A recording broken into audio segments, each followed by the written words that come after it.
Lesson: Addressing workplace discrimination and harassment cases. Addressing workplace discrimination and harassment cases requires a deep understanding of the legal frameworks, organizational policies, and the socio-cultural dynamics that influence such incidents.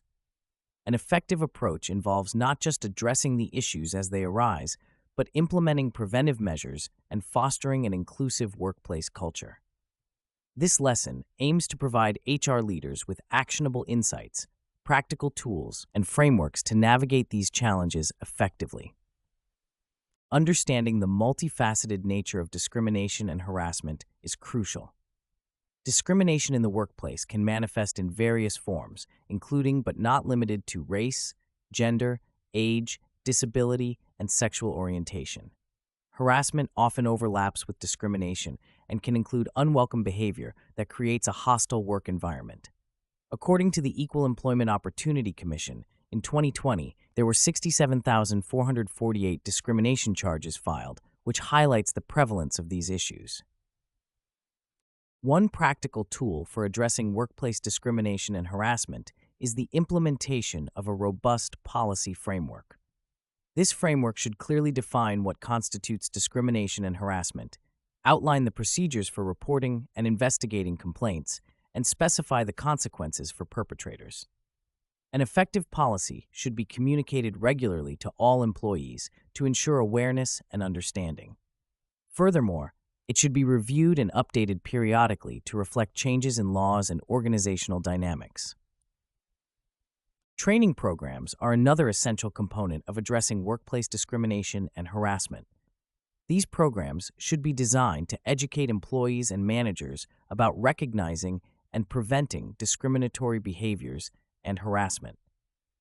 They should also emphasize the importance of diversity and inclusion in the workplace. A study by Dobbin and Kalev found that diversity training that emphasizes the business benefits of diversity and includes interactive components such as role-playing and discussions is more effective in changing behaviors and attitudes.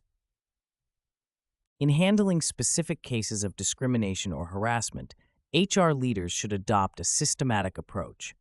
Firstly, it is crucial to create a safe and confidential environment for complainants to voice their concerns. This involves ensuring that employees feel protected from retaliation and that their complaints will be taken seriously. Once a complaint is filed, a prompt and thorough investigation should follow. This involves gathering all relevant information, interviewing witnesses, and documenting findings meticulously. Legal counsel may be consulted to ensure compliance with applicable laws and regulations. Upon concluding an investigation, HR leaders must take appropriate corrective actions.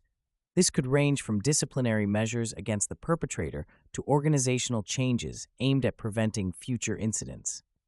Transparency about the actions taken without breaching confidentiality is vital to maintaining trust within the organization. Moreover, it is essential to provide support to the victim, which may include counseling services or job reassignment if necessary. To prevent future occurrences, organizations should foster a culture of inclusivity and respect. This can be achieved through leadership commitment to diversity and inclusion initiatives, employee resource groups, and regular diversity audits to assess the workplace climate. A study by Nishi and Mayer suggests that inclusive leadership is linked to increased employee engagement and reduced perceptions of discrimination. The use of data analytics can significantly enhance the ability of HR leaders to identify and address discrimination and harassment. By analyzing patterns in complaints, employee turnover, and engagement surveys, organizations can identify hotspots or trends that may indicate underlying issues.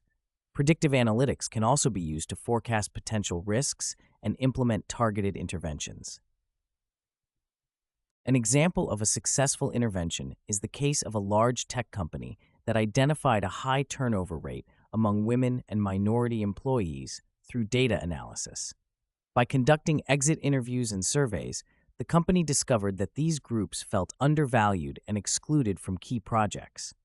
In response, the company implemented mentorship programs, revised their promotion criteria to be more inclusive, and launched an initiative to ensure diverse representation in decision-making committees. These actions led to a significant reduction in turnover rates and improved employee satisfaction scores. In conclusion, addressing workplace discrimination and harassment requires a multifaceted approach that combines policy development, education, systematic case handling, cultural change, and data-driven insights. HR leaders play a pivotal role in driving these initiatives and ensuring that organizations not only comply with legal standards, but also foster a work environment where all employees can thrive.